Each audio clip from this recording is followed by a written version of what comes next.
పిల్లలు ఎగ్జామ్స్ అంటే చాలామంది భయపడుతూ ఉంటారు.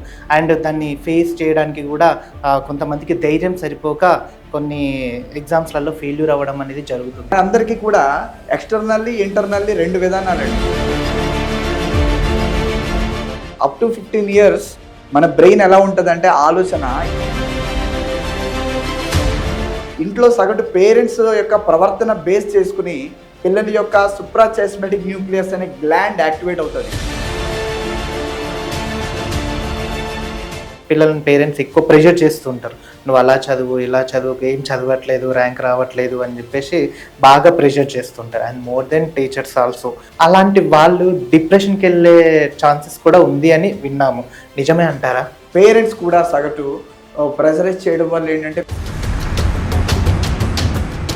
అసలు ఆ స్టూడెంట్, ఆ విద్యార్థి ఏ లెర్నింగ్ ఎబిలిటీ ఉంది, వాడి కెపాసిటీ ఎంత, వాడి ఐక్యూ లెవెల్ ఎంత ఉంది, వాడి ఎమోషన్స్ ఎలా ఉన్నాయి, మొత్తాన్ని. ఒక అమ్మాయికి ఫిజిక్స్ ప్రెషర్ ఐఐటి ఫౌండేషన్లో భాగంగా ఇచ్చినటువంటి ప్రెషర్కి ఆమె ఎంతవరకు తీసుకుందంటే ఆ ప్రెషరు తర్వాత తనకి సెక్చువల్ ఓసిడి అటాక్ అయ్యింది. ఒక సీరియల్ చూసినందుకు, ఒక రియాలిటీ షోస్ చూసి ఒక అమ్మాయి పదే తన ఊహించుకోవడంతో తన రిలీజియస్ ఓసిడీకి అటాక్ అయ్యింది. పిల్లలకు ఓ విధంగా ఫోన్ ఇవ్వడం మంచిది అని కొన్ని విషయాలు చెప్తున్నాయి.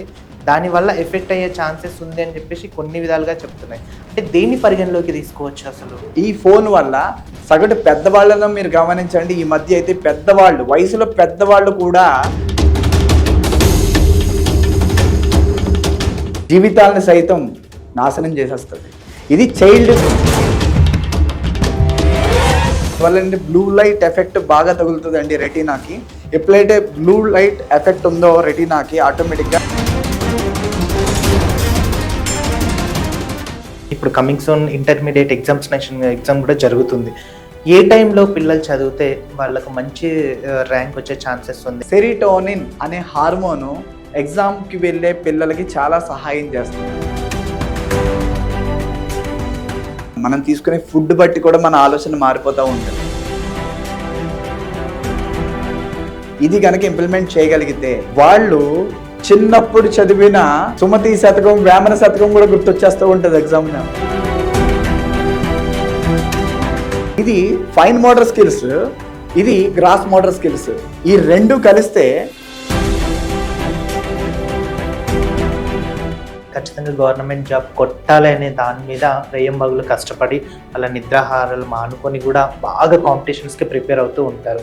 సో అలాంటి వాళ్ళు ఏ టైంలో చదివితే వాళ్ళు అనుకున్న గోల్ని రీచ్ అవుతారు? మనకి ప్రీపాంటల్ కార్టెక్స్ తర్వాత ఇక్కడ 5 విభాగాలు ఉంటాయండి. Prefrontal cortex, frontal cortex, occipital lobe, parietal lobe, temporal lobe. 25 నిమిషాలు చదవండి, ఒక 5 నిమిషాలు బ్రేక్ తీసుకోండి, మళ్ళీ 25 నిమిషాలు చదవండి. నేను చెప్తున్నాను, ఛాలెంజ్ ఇది. చదవలేని క్వశ్చన్లకు కూడా ఆన్సర్లు గుర్తొస్తాయి.